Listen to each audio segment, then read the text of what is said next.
If your parents are thinking of right-sizing and cashing out from their current property, do them a favor, help them to check their CPF numbers properly first, especially for concepts like CPF AI, basic retirement sum, full retirement sum, refunds after 55, and resale levy, etc, etc. So recently I consulted with an elderly couple, who wanted to right size from their 4-room flat in a mature area to so-called SPF. Their flat today is worth around 800k. The original purchase price 30 plus years ago was only around 100k. So on paper it looks like they were good to go. In fact, they had already applied for the SPF exercise and received a ballot number before speaking to me. But once we sat down and properly went through all the numbers, everything changed. After factoring in the CPF refunds, accrued interest, full retirement sum requirement, and the resale levy, etc. Plus, with the estimated SPF purchase price and renovation costs,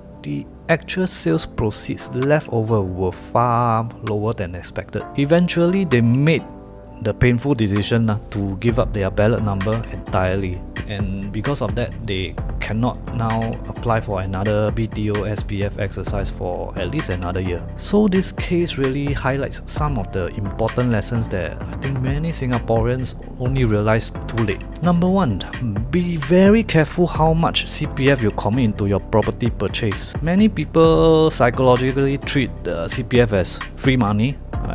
Essentially nothing wrong. Monthly CPF deductions feels painless because the money never enters your bank account physically.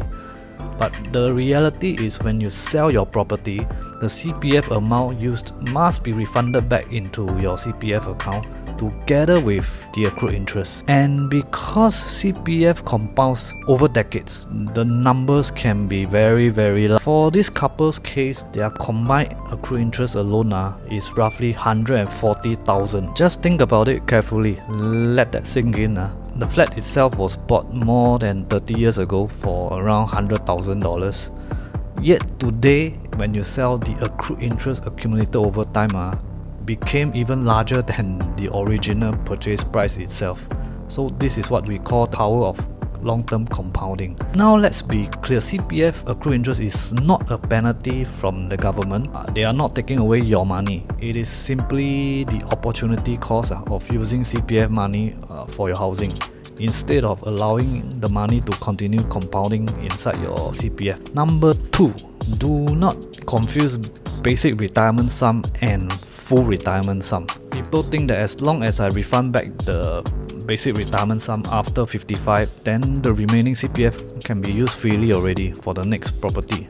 Not exactly. There are important differences between basic retirement sum and full retirement sum. It depends on your property pledge arrangements, how much CPF can actually be withdrawn. So the moral of the story is, before making any right-sizing decision, please go and do a proper financial breakdown first, and not just asking how much the house can sell. You must really ask how much money will actually be left after everything.